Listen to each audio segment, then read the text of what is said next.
ke orang tua juga bahwa kita nanti akan ada offline, pembelajaran offline ya, yang sekarang sebenarnya sudah mulai 100%, cuman kalau untuk praktiknya di SMA BSN masih belum bisa, karena memang kondisinya seperti ini.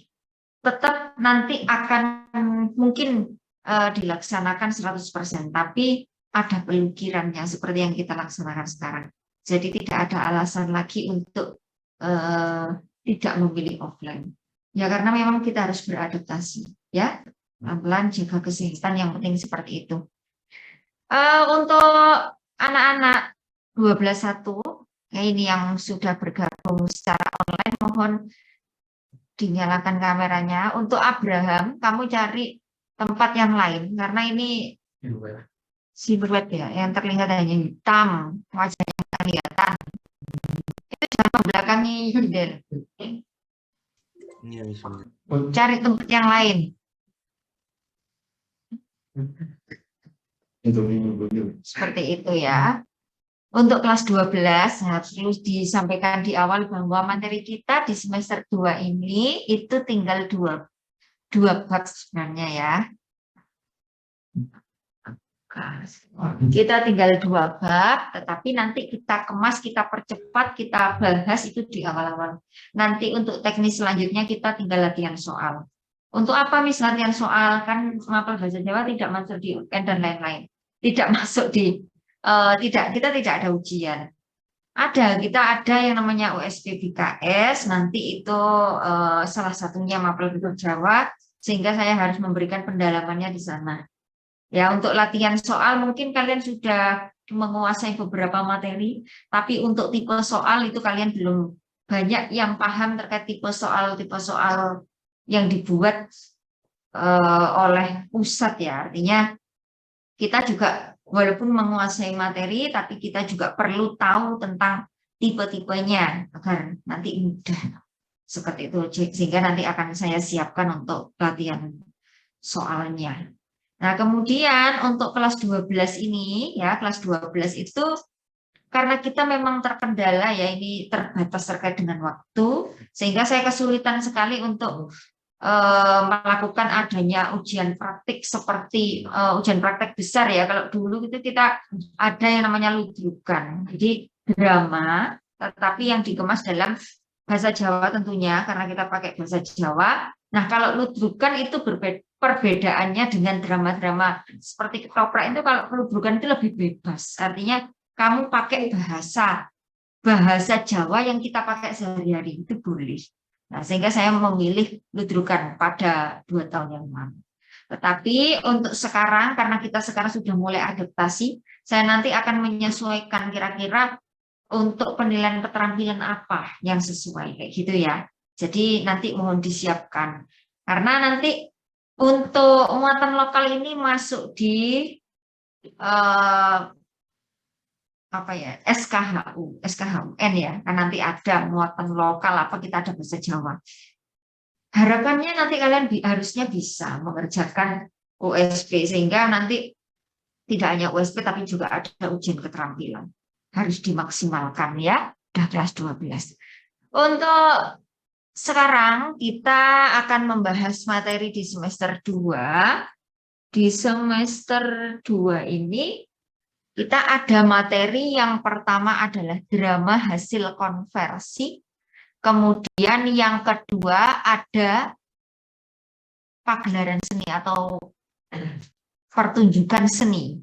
Nah, pagelaran seni atau pertunjukan seni ini yang menjadi dasar saya untuk beberapa tahun yang lalu, yang menjadikan saya untuk bisa dibuat ujian praktek pada waktu itu.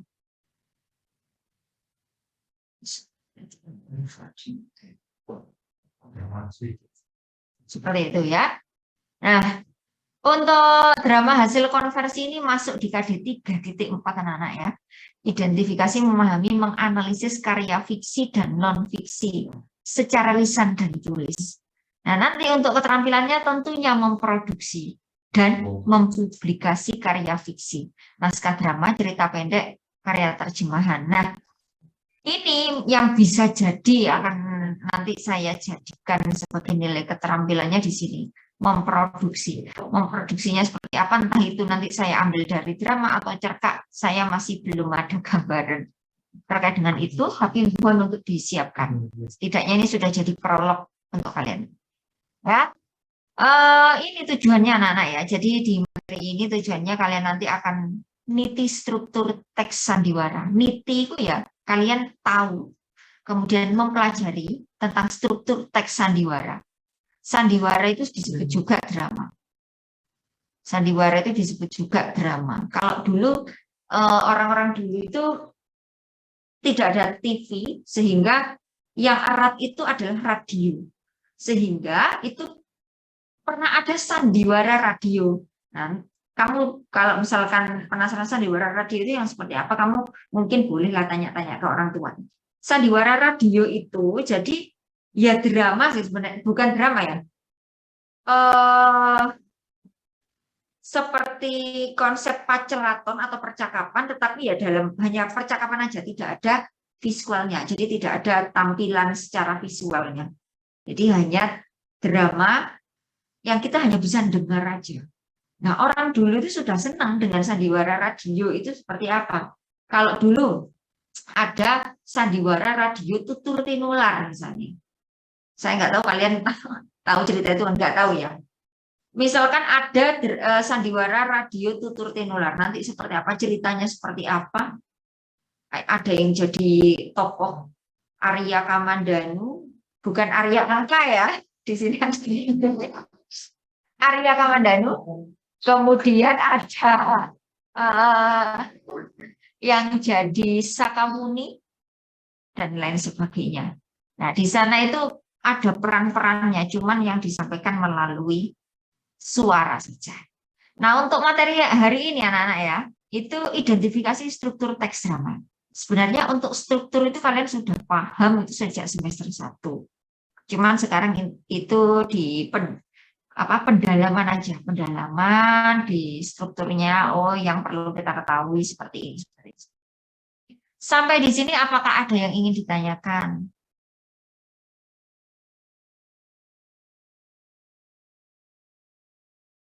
Belum ada? Belum ada ya? Kalau belum ada, silakan untuk HP-nya ditaruh di sini bagi yang offline.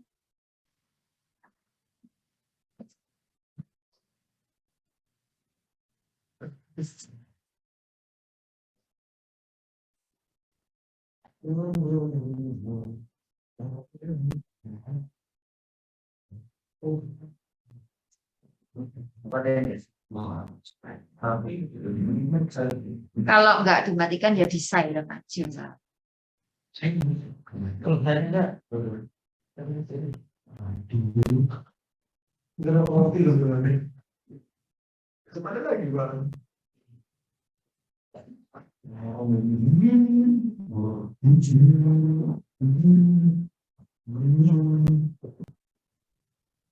Bisa saya lanjutkan ya? Bisa saya lanjutkan? Untuk yang online sudah bisa saya lanjutkan ya? Suara Miss Anis terdengar dengan jelas ya? Oke, saya lanjutkan. Coba aja perhatikan peta konsep ini ya.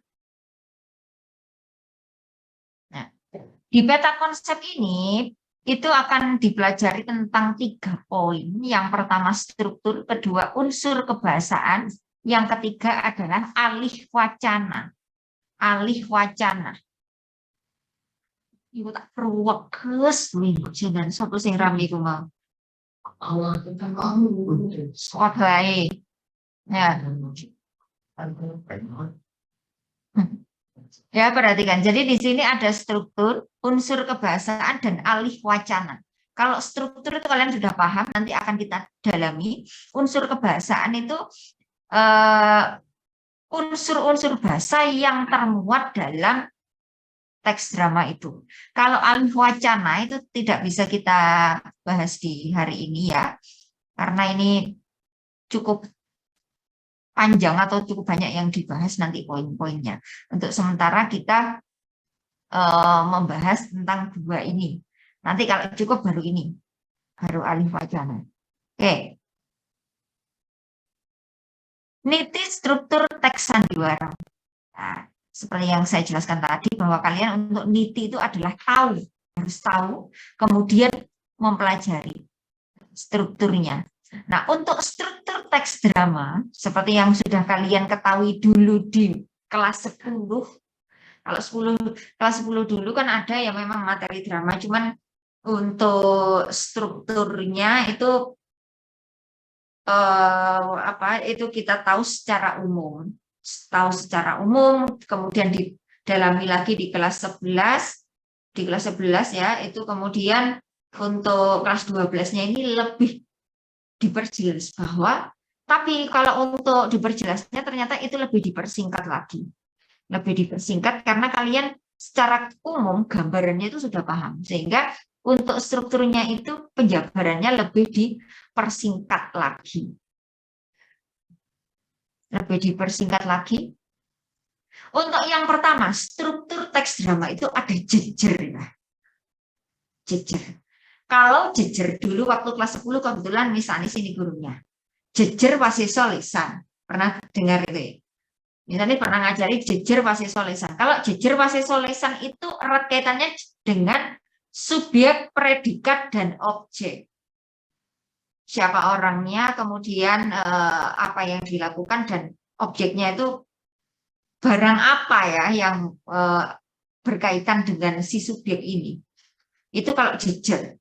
Tapi jejer di sini dalam struktur teks sandiwara atau teks drama itu ternyata jejer itu adalah orientasi. Sehingga sebenarnya kalau kita mempelajari kata itu tergantung dari konteks yang ingin kita bahas. Karena ada beberapa kata yang bermakna cuma satu maknanya, tapi ada beberapa kata yang sebenarnya itu tergantung dari konteks. Oh, ini bisa artinya ini.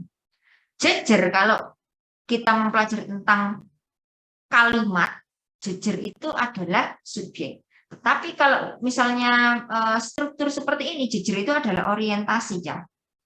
Jejere itu apa? Dasarnya itu apa? Jadi jejere itu apa? Jejere yang menjadi pedoman, yang menjadi dasar, yang menjadi awalan. Sehingga muncul pengertian bahwa jejer atau orientasi itu adalah perangan.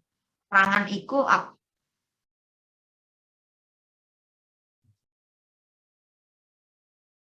SMA BSS itu kelas 10 kaperang jadi 6 kelas.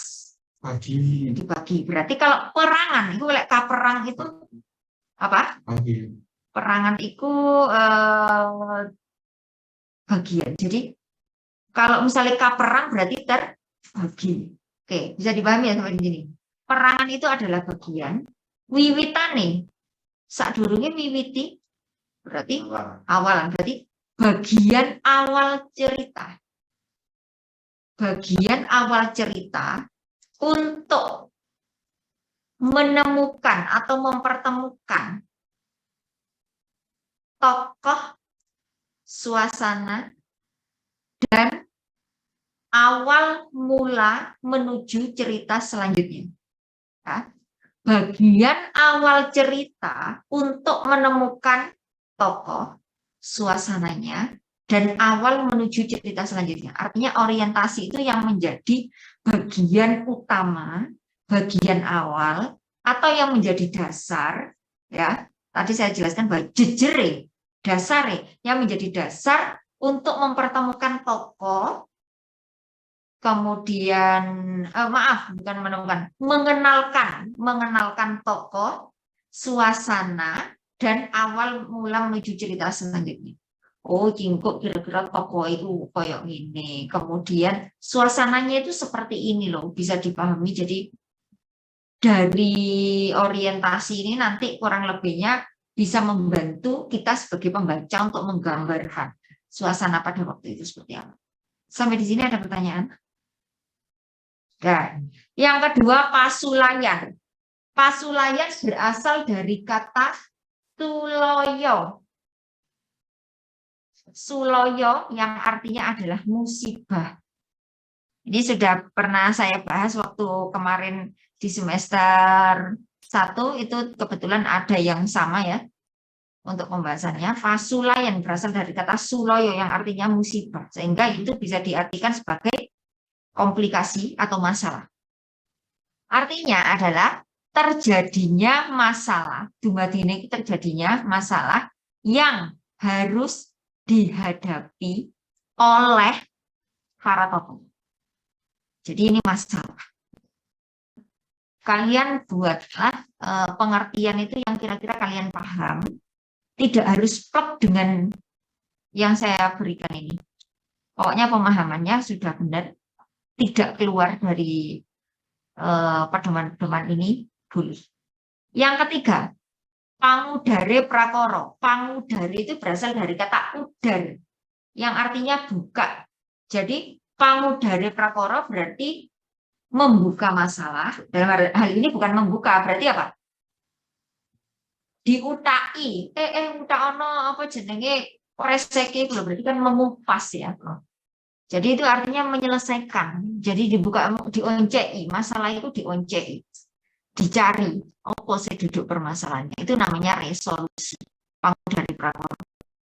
Pungkasan kerampungan pasulayan utawa dredeg. Jadi penyelesaian pungkas itu akhir. Pungkas itu berasal dari kata pungkasan itu berasal dari kata pungkas yang artinya akhir. Sehingga akhir dari cerita, akhir dari penyelesaian masalah. Kerampungan itu kan rampung itu selesai. Wis rampung cah, rampung wis berarti wis mari cah, mari kan selesai kan gitu. Akhir penyelesaian masalah. Jadi pasulayan itu sama dengan derda, sama dengan perkara, sama dengan konflik. Ya, nanti kalau ada kata-kata yang seperti itu artinya sama, jangan sampai terkecoh. Itu sama dengan sinonimnya, ya, atau dosonomo kalau dalam bahasa Jawa. Sampai di sini ada pertanyaan? Struktur sudah jelas ya? Struktur sudah jelas, tidak ada pertanyaan.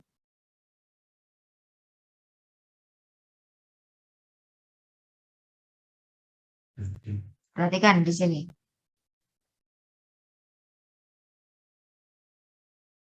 Bisa terlihat dengan jelas. Bisa ya.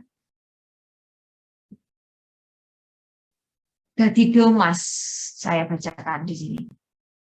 Nalika bar salat maghrib, ibu kalian bapak meriksani TV ing ruang tengah.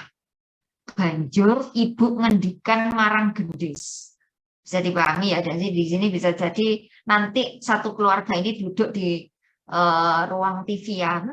Ono bapak, ono ibu, ono gendis. Gendis itu berarti anak perempuan ya. Dok, besok ya Mbak Tutut dari nganten, kok dari domase. Domase itu apa saja? Kamu tahu orang menikah kemudian ada yang bawa kembar mayang. Dia pagrayu itu domas. Pagrayu, pagar bagus itu kan. Nah, kalau di sini berarti domase itu kan yang dimaksud yang cewek. Berarti pagrayu. Kula lingsem Bu. Ini kamu nggak tahu lingsem itu apa, lihat dulu percakapan selanjutnya. Halah dadi bocah ora pareng isinan. Berarti lingsem itu apa? Malu. Paham sampai di sini? Cara mengartikannya itu seperti itu. Loh, lingsem iki apa sih nggak ngerti. Kadang-kadang kalian itu panik dengan soal, padahal nggak tahu dulu, nggak dibaca dulu maksudnya apa. Halah dadi bocah ora pareng isinan. Luwe-luwe dadi domas yang isin disawang lah yo nggak pantas ya itu. Jadi maksudnya kalau kamu jadi pagrayu malu dilihat itu kan ya nggak pantas gitu loh. Bener nduk ngendikane bapak kuwi. Coba isin karo sopo. Lingsem jaritan Bu. Jadi dia malu memakai jari. Lah wis lumrah bocah wadon iku jarian.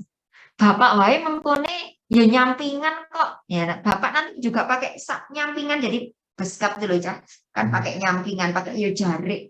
Jari itu iki lak klebu kebudayane dhewe. Coba ngemben sawangan. Coba nanti lihaten. Kabeh tamu itu ya pakai nyampingan. Sing kakung ya ngono, beskapan, nyampingan, tur ngagem duwung.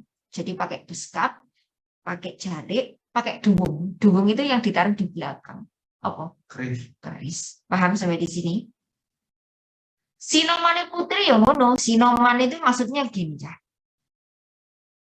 Kalau ada orang nikah itu kan biasanya ada tonggo teparu sing teko, saudara-saudara yang datang, ada bapak-bapak, ada ibu-ibu. Itu jenenge sinoman. Tonggo teparu sing teko, sing rewang-rewang itu sinoman. Nah, kalau biasanya kalau di daerah pedesaan itu sinoman itu erat kaitannya dengan yang laki-laki. Kalau yang putri itu namanya biodo. Pernah dengar itu enggak? Ibu sek biodo neng daleme Bu Rudi misalnya. Berarti ibuku masih rewang-rewang, berarti biodo. Tapi kalau dalam percakapan kayak gini sinomane putri. Jadi biodo gitu, biodo wadon, biodo kan wedok, berarti sinomane putri. Ya ngono, kabeh padha nyampingan lan kebayaan. Nah, dari sepenggal pacelaton iki ya Cah ya. Coba misalnya sepingin weruh pargone sapa wae. Ibu bapak gendis.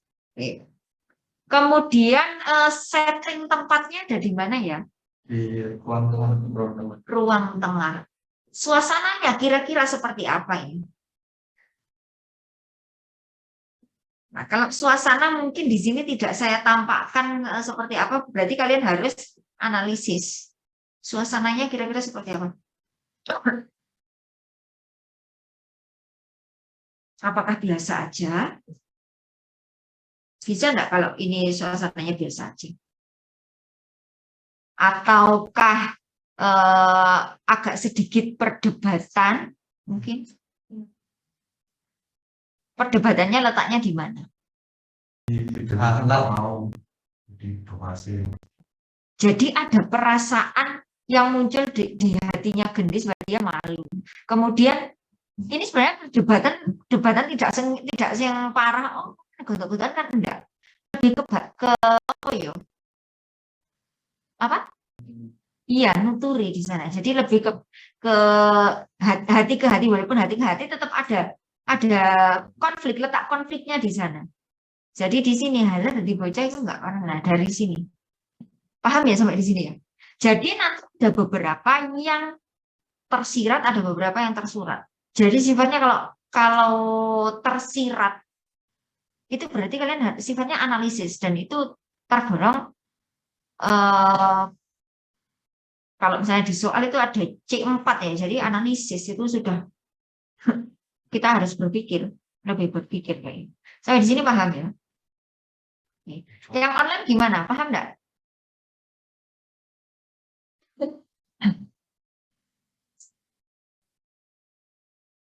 Oke. Bentar.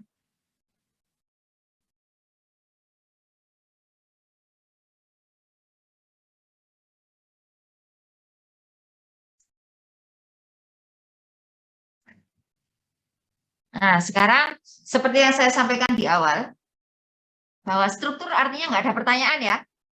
Nggak ada pertanyaan. Nah, sekarang kita akan analisis unsur basa dalam teks drama.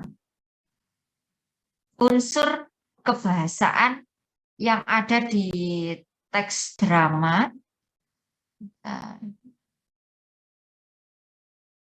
Oke, sebelum saya lanjutkan di sini saya belum menyampaikan ini. Sulayan di struktur ya, ini maaf ini saya sisipi. Pasulayan atau yang termasuk dalam struktur komplikasi itu terbagi menjadi dua aja. Pasulayan yang asifat atau awujud eksternal lan internal. Paham? Eksternal lan internal. Pangertiannya apa? Kalau yang eksternal otomatis itu ada hubungannya dengan sosial konflik, jadi konflik sosial. Jadi yang dimaksud konflik sosial itu apa? Padudon atau pertikaian antarane tokoh satu dengan tokoh yang lainnya. Jadi itu perdebatan antara tokoh A, tokoh B. Paham sampai di sini? Eksternal dengan orang lain di luar dari diri sendiri. Tapi kalau yang pasulayan awujud internal itu sifat konfliknya itu ada di batin seseorang. Jadi dia yang menjadi tokoh itu ada perdebatan di sini. Aduh, aku ki opo iki ono aduh gak iso. Di sisi lain kamu itu misalkan ada anak yang mau ujian, ada anak yang mau ujian, kemudian gurunya ini kebetulan tidak menyampaikan materi secara detail. Gurunya itu hanya menyampaikan secara umum aja, secara umum aja, sehingga kan kamu nggak ngerti. Kamu itu butuh les. Di sisi lain adikmu itu juga mau ujian. Orang tua ini sedang hanya usaha atau toko-toko biasa, toko-toko kecil yang mana penghasilannya itu tidak mencukupi, nah, kayak gitu. Aduh, aku dia opo, aku sejane butuh, aku nggak iso, tapi aku engko lek nggak iso, aku bisa nggak nilaiku anjlok apa. Di batin, konflik yang ada di batin itu namanya pasulanyan internal. Paham sampai di sini? Oke. Yang online paham nggak? Yang muncul di diri sendiri itu berarti. Oke.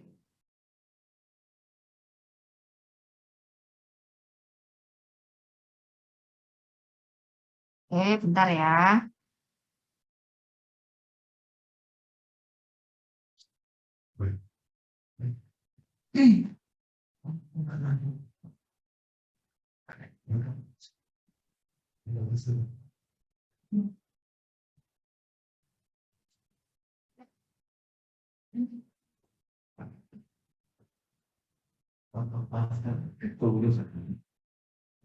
Siapa yang tidur?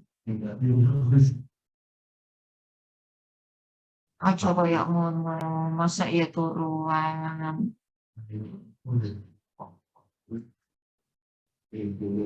Hah?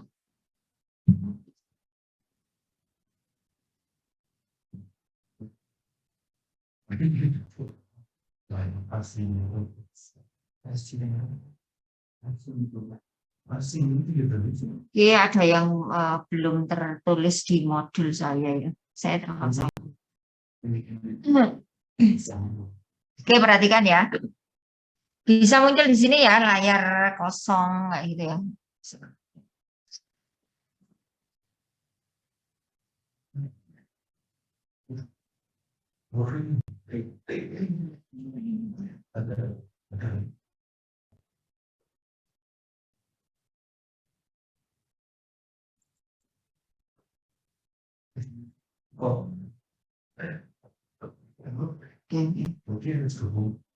Oke ya, Cah ya. Jadi ini saya jelaskan bahwa yang pertama ini unsur kebahasaan yang akan saya tuliskan itu tentang tembung Panyilah. Ini saya kesulitan ini nulisnya. Karena, bentar ya Cah ya. Maaf ini masih. Kalau yang biasanya kan ada layarnya di sini. Sabar ya kan.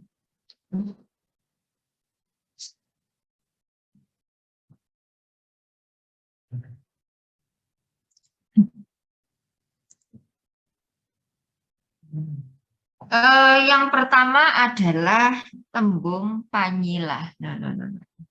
Rek ya, iki sik adaptasi.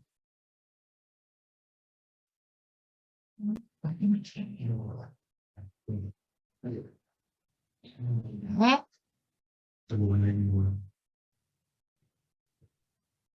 Tembung Panyilah iku tembung sing nyilahake pangkat, tembung sing nyilahake pangkat sebutan. Maksudnya apa? Nyilahake pangkat lan sebutan. Contoh, saya tulis dulu tembung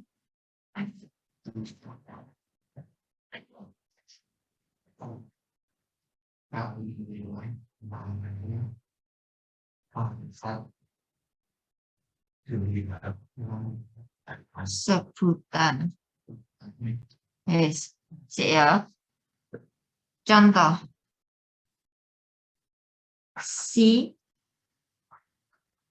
sang, yang misalnya. terus Prabu, Raden. Raden, paham ya? Nanti tulis sendiri ya. Artinya tembung panyilah itu tembung sing nyilahake pangkat seseorang untuk menyebutkan dia itu seperti apa gitu loh. Misalnya orang itu tinggi sekali, berarti kan si jangkung kan kayak gitu ya. Kemudian Raden, Raden Gatot Kaca apa?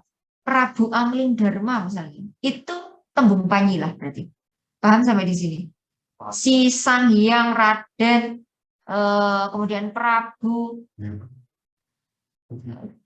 Ki misalnya ya, Nyai atau apa kayak gitu. Paham ya sampai di sini ya? Oke. Ini bisa atau mau ditulis dulu boleh. Ini enggak ada, belum saya tulis di modul nanti saya lupa. Boleh. Kalau sudah selesai ya si Sanjang. Sampai bisa.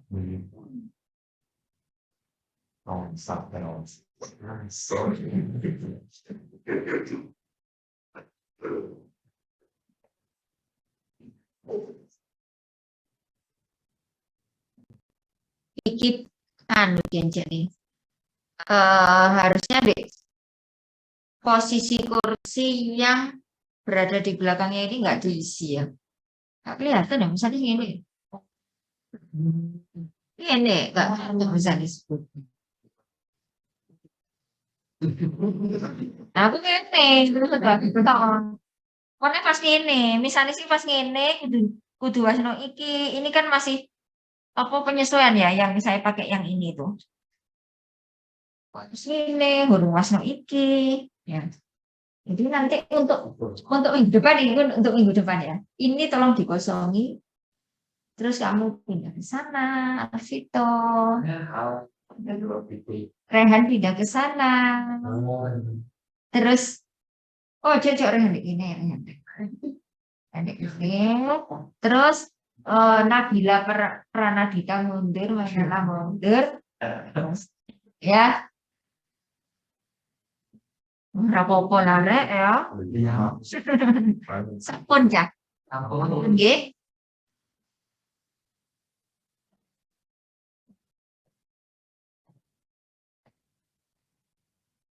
Yang kedua adalah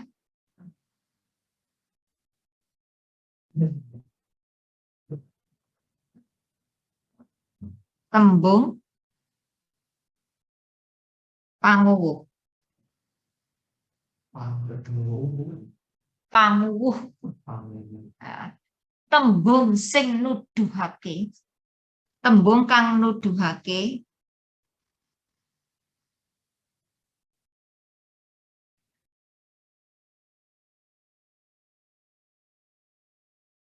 rasa bunga. Bunga itu apa sih? Bahagia. Iya. Susah lan sapanunggalane.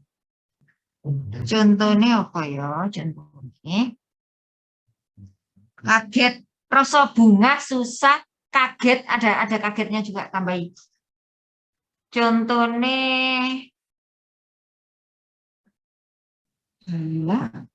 hah?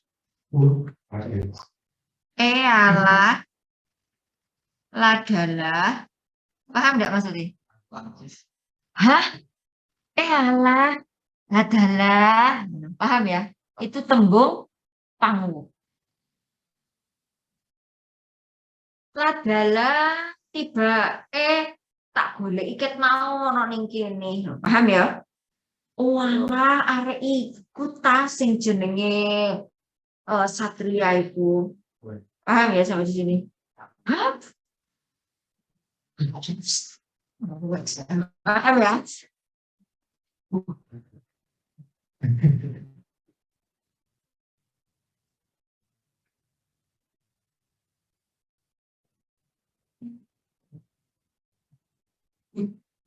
Oke, ini jika tidak ada pertanyaan, sudah ditulis.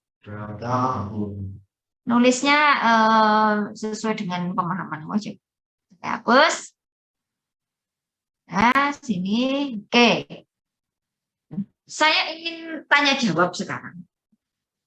Ora biasa. Palu. Enak ya. Praktekkan. Saya tanya. Struktur teks drama hasil konversi, ya. Teks drama hasil konversi, kang wis diterangake mau kaperang dadi telu. Nomor 1 jejer, nomor 2 pasulayan, sing nomor 3 pangudari prakara. Coba andarne sing diarani jejer iku opo? Angkat tangan yang offline dulu. Jejer. Ya apa? Jejer. Saya Mas, lihat mata saja. Perangane wiwitan kanggo mengenalkan tokoh, suasana dan bibit cawit. Ya, itu kalau baca tutup buku. Pakai bahasamu sendiri. Bismillahirrahmanirrahim. Jadi jejer iku Pakai bahasa sendiri. perangane perangane wiwitan gawe mengenalake tokoh, suasana lan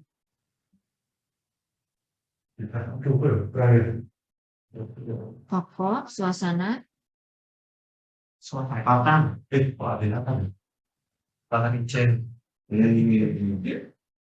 tokoh, suasana nanti jadi ada sambung menyambung ke. Oke. Benar sekali.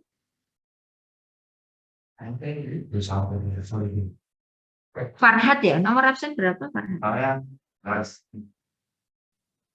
Oke.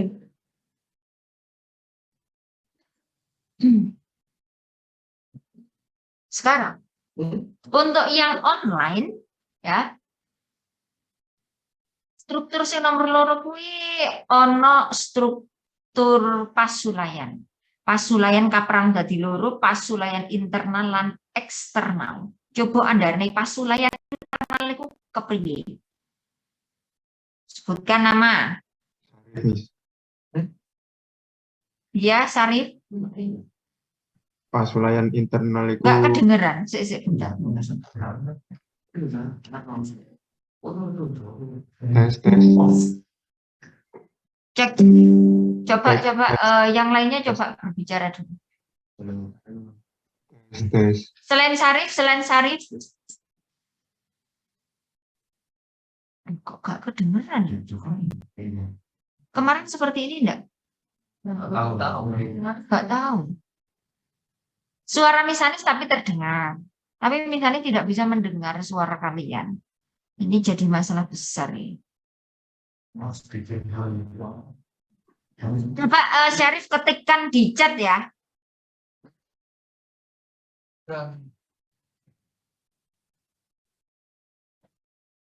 Kok gak bisa terdengar?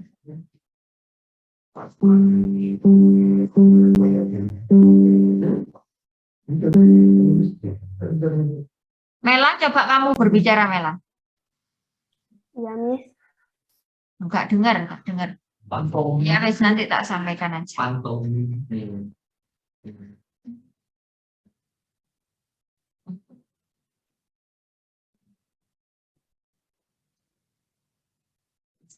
Di chat ini kalau ngomong, maksudnya kalau misalnya di kan ada voice note, ini enggak ada ya?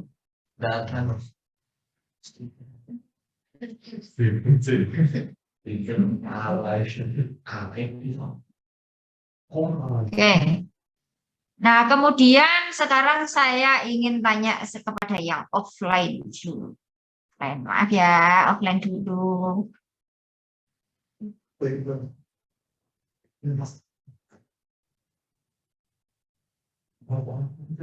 Oke, untuk yang offline, tembung panguwuh iku tembung kang nuduhake rasa bengah, kaget, susah lan sepanunggalane.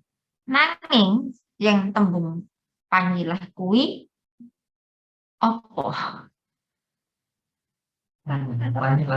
Oh iya, Nia kata jawab ya. Konia.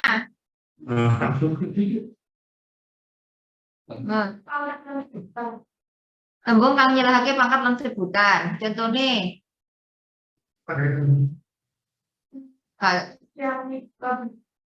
si sang yang Raden. Alhamdulillah Nia ini apresiasi nih ya gitu loh. Gus tembung sing nyelahake pangkat lan sebutan. Clarissa Vania. Oke, nanti sisanya nanti ya. Kalau ada yang apa itu namanya?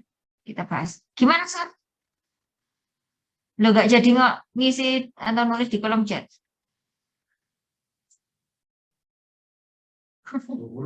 Ini nggak ada itu ya, voice note kan?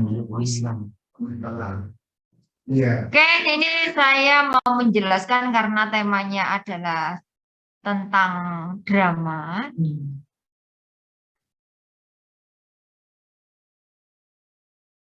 Sehingga untuk unggah-ungguh bosone sing pertama saya untuk unsur kebahasaan saya mau menjelaskan tentang unggah-ungguh basa untuk yang kesekian kalinya. Sambil ingat terus. Nah, saat dulunya saya tulis di sini, adakah yang masih ingat untuk unggah-ungguh basa itu kapan dadi piro? Alvito, unggah-ungguh basa itu kapan dadi piro?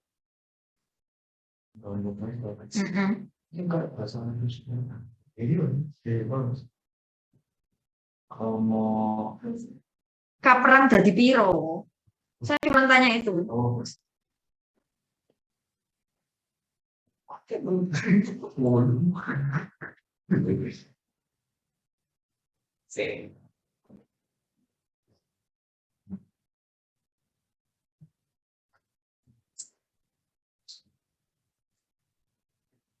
Mau buka buku, nggak ada catatan.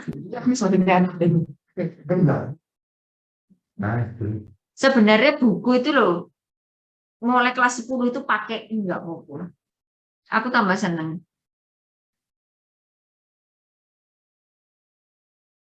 Ya, yang bisa.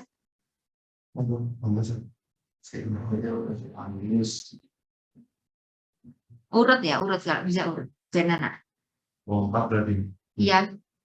Moko lugu, moko alus, kromo lugu, kromo alus. Moko lugu, moko alus, kromo lugu, kromo alus. Berarti kapan tadi? Papat.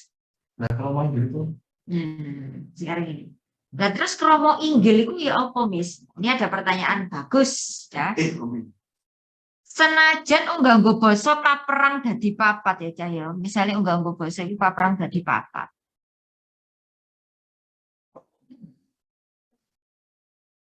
Ngoko lugu, ngoko alus, kromo lugu, kromo alus.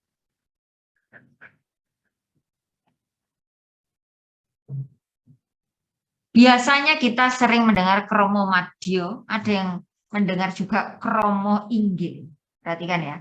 Kromo madya, madya itu artinya tengah. Sehingga yang lebih mirip ke arah itu yang mana? Kromo madya itu sama artinya dengan apa? Kromo lugu. Kasih dalam kurung kromo lugu. Kromo inggil sama artinya dengan inggil itu artinya atas. Kromo alus. Tuh. Jadi inggil sama alus itu sama. Kalau misalkan kalian bingung ya, misalnya pas ujian itu kadang-kadang blank, wis nggak iling ngopo-opo.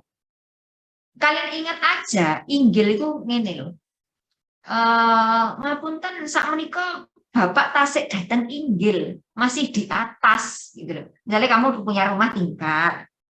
Ngapunten niki Bapak tasik datang inggil, sekedap nggih. Sik yo. Kamu panggilkan ke atas. Paham sampai di sini? Misalkan kamu ngumpul di atas di lantai 2. Kemudian kamu nyari temenmu, gurumu nyari temenmu dan ternyata temenmu masih di bawah. Ngapunten Bu Anis, sakmenika Budi tasik ing ngandhap di bawah. Nguko andhap berarti nguko lugu. Paham sampai di sini? Andhap iku isor, inggil iku ndukul. Oke, bisa dipahami? Oke. Waktunya nanti habisnya jam berapa? 8.30? Iya. Iya, sekarang lagi. Benar ya, 8.30. Oh, di 8.15. Baik, kalau misalkan seperti itu, ini saya ulas dari awal. Diingat-ingat. Ya, ngoko lugu iku cah, itu kan ngoko ya basa ngoko sing paling kedudukannya adalah yang paling rendah.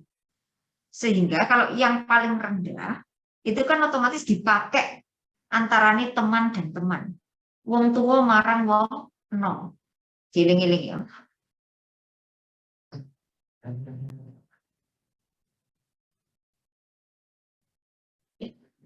Ngoko lugu tua nom. Saya tulis gini paham ya?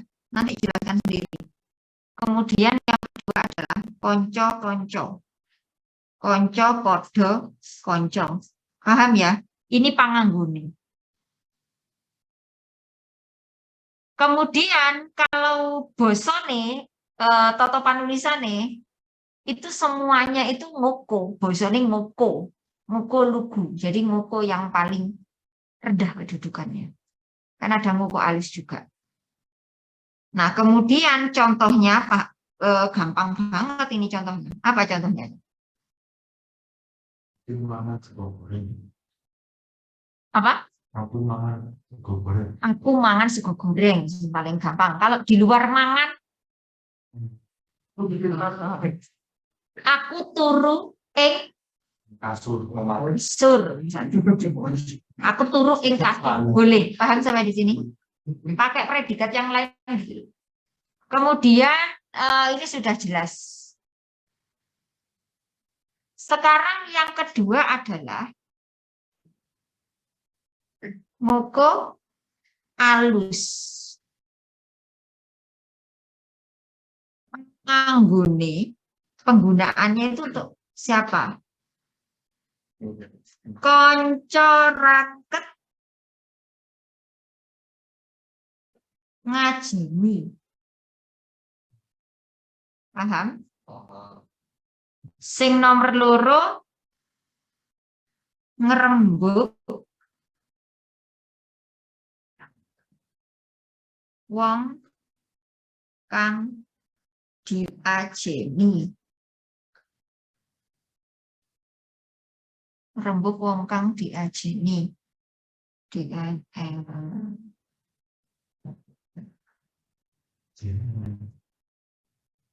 Kemudian yang selanjutnya adalah wong wadon bojone. Wong wadon marang bojone. Perhatikan 3 panganggone. Konco raket nanging ngajeni. Yen konco raket, kalau teman dekat, otomatis kan muku-muku ayo. Konco wis akrab, sahabatku. Nah, apa aku pakai bahasa kromo inggil? Ya, pakai muku. Berhubung ngajeni. Konco raket ngajeni. Artinya ngajeni ini bentuknya menghormati. Berarti dia pakai muku alus. Gitu loh. Nanti yang menjadi yang harus tata penulisannya seperti apa? Ada nguku alus itu. Tata penulisannya seperti apa nanti kita bahas. Panganggone yang kedua, ngrembug wong kang diajeni. Ngrembug iku ngene. Sik aja diganggu dhisik. Saiki Kaila karo Nabila sik rembukan. Rembukan berarti sik apa sih? Sik diskusi, sik omong-omongan, sik apa berarti yen ngrembug berarti apa artinya? Lek rembukan iku omong-omongan, yen ngrembug iku berarti apa? Bicara. Hah? ngomongno. Berarti yen ngomongno, yen lagi ngomongne wong kang sing diajeni. Berarti sampean ngomongan karo kanca, tapi sampean ngomongne wong, Rasa. tapi wong bukan ngrasani. Kamu ngomong karo kancamu, sret terus tibake awakmu ku atene ngomongno seseorang ini, dan orang ini tuh orang yang kita hargai gitu loh. Nanti skenario-nya seperti apa kita bahas untuk ngerasani ya kok. Misalnya kok iki gak ngerasani lek sing iki. Terus wong wadon marang bojone. Wong wedok marang bojone itu seperti apa? Suami istri. Suami istri. Ibu ning bapak. Bener ya? Ya. Oke. Perhatikan setelah ini. Oh. Perhatikan ya ini ya.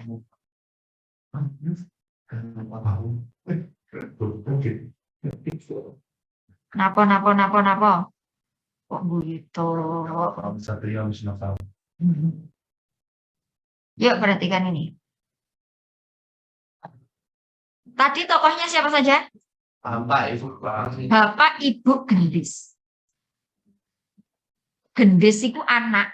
Neng wong tua otomatis nganggo basa Romo Alus. Romo alus. Belum kita bahas Romo alus ya. Tapi yang ingin kita bahas adalah salah satunya tadi panganggone wong wadon marang bojone, ibu nyang bapak. Kira-kira percakapannya ibu neng bapak sing ndi? Yang benar dulu itu enggak. Bener, Nduk, ngendikane bapak kuwi. Nah, bener banget. Ngendikane. Bener, Nduk. Iki bener, Nduk, iku kan ngomong neng anake. Kan bosone nguku, wong tuwa ning anak nguku. Nguku apa?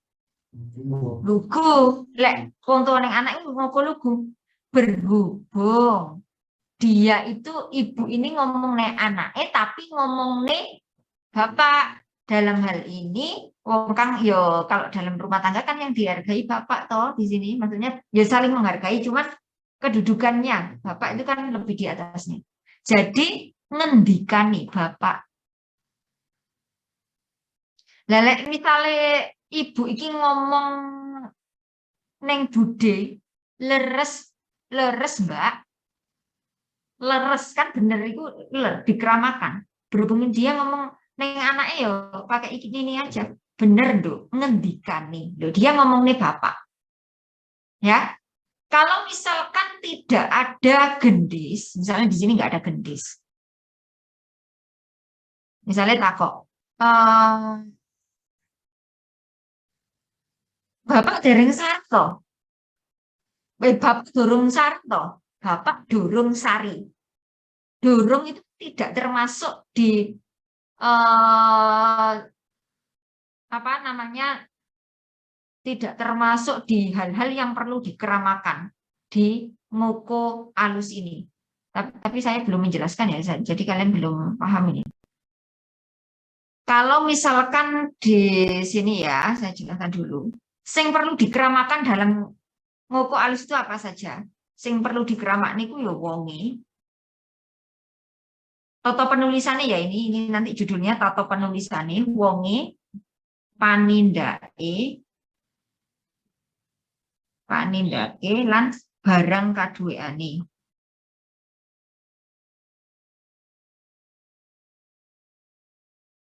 Ya.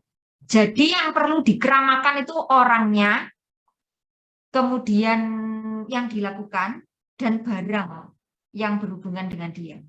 SPO-nya. SPO atau subjek predikat objek. Bosone nguko dicampur kromo.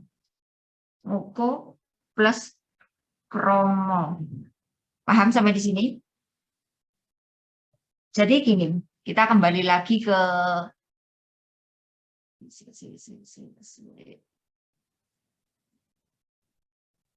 Jadi kita kembali lagi ke sini. Maaf ya, setelah ini kita akhiri karena penyelesaian kita nggak cukup waktunya untuk kita membahas ini ya. pacelaton ini dulu. Oh, bener itu enggak. Karena bener ini tidak termasuk SPO tadi. Paham? Tapi ngendikan itu termasuk apa? Tindakannya, predikatnya. Paham sampai di sini? Oke. Kalau misalkan Bapak kok durung sare to?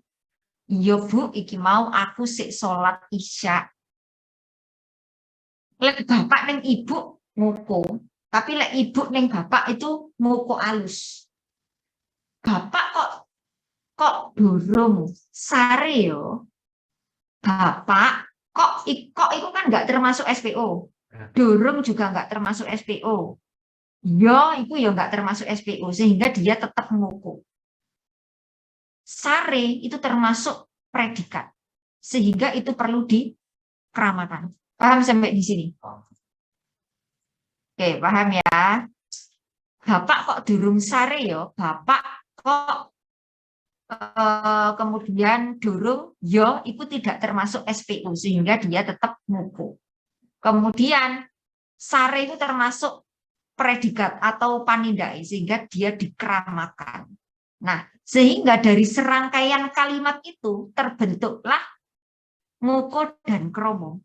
Nah, jadi tembok apa ukorone iku disusun saka nguku lan kromo. Kalau nguku alus. Paham sampai di sini? Oke, ada pertanyaan kah? Tidak ada. Artinya paham. Ya. Pasulayan internal yaitu perkara kang sumbernya dari perangane dhewe sing dihadapi paraga. Jadi perangane dhewe iku sing muncul teko atine. Kayak gitu ya Sarif ya. Ya. Oke, ada pertanyaan sebelum saya akhiri? Tidak ada. Kita lanjut di pertemuan selanjutnya. Semoga lebih semangat lagi. Mohon maaf ya, karena memang ada beberapa teknis-teknis yang harus saya sampaikan seperti ini. Mohon maaf, semoga bermanfaat buat kalian. Ya, sebentar. Saya akan... Oh, mati ya.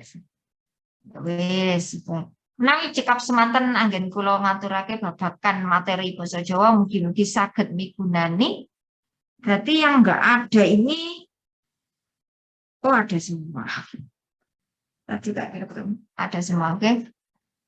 Kita doa dulu. Saderenge mungkasi piwulangan sumangga dedonga sesarengan dedonga dipun wiwiti.